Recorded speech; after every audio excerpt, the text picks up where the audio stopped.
ছেঁড়া প্যান্ট পরে খালি পায়ে যুদ্ধ করেছিল। সেই যুদ্ধে অর্জিত হয়েছে পৃথিবীর মানচিত্রে একটি বাংলাদেশ। সে বাংলাদেশকে তছনছ করে দিয়েছে। সে বাংলাদেশকে তলাবিহীন ঝুড়িতে পরিণত করেছে। সেই বাংলাদেশকে হাসিনা তার বাবা ব্যক্তিগত সম্পদে রূপান্তরিত করেছে। বাংলাদেশের মানুষ সে অসহায় হয়ে নীরবে তার বাবার, তার ভাইয়ের, তার বোনের এবং স্বয়ং শেখ হাসিনার সেই অত্যাচারের কথা নীরবেই সহ্য করে গিয়েছিল।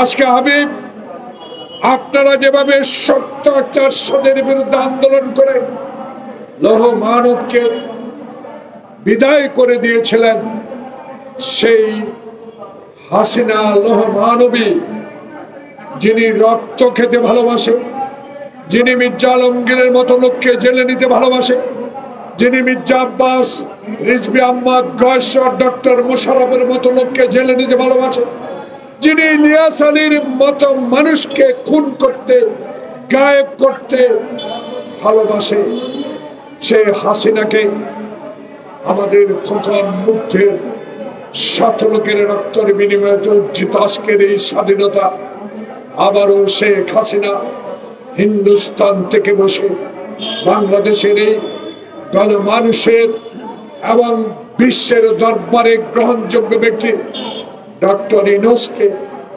অস্বস্তিকর অবস্থায় তুলে দেওয়ার আরেকটা হীন প্রচেষ্টায় মাতিয়ে উঠেছে, যার প্রমাণ হিন্দুস্তান, ভারত।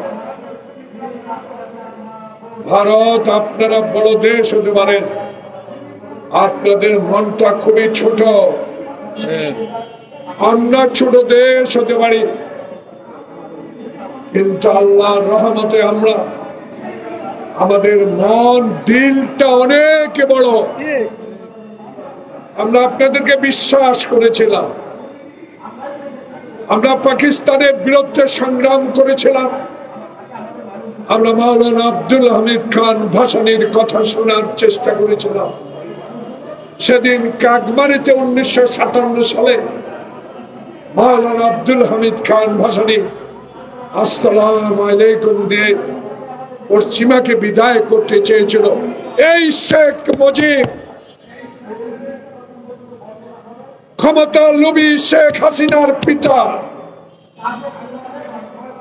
বাংলাদেশের প্রধানমন্ত্রী না, পাকিস্তানের প্রধানমন্ত্রী হওয়ার জন্য এই ভুট্টো ইয়াহিয়া গন্ধের সাথে 22 পরিবারের অর্থ নিয়ে রাজনীতি করে বাংলাদেশকে, আমাদের লক্ষ লক্ষ মানুষকে সেদিন 25শে মার্চ কালো রাত্রিতে এই শেখ মুজিবের আকাঙ্ক্ষা প্রধানমন্ত্রী হওয়ার কারণে আলোচনার নামে অচল অবস্থা সৃষ্টি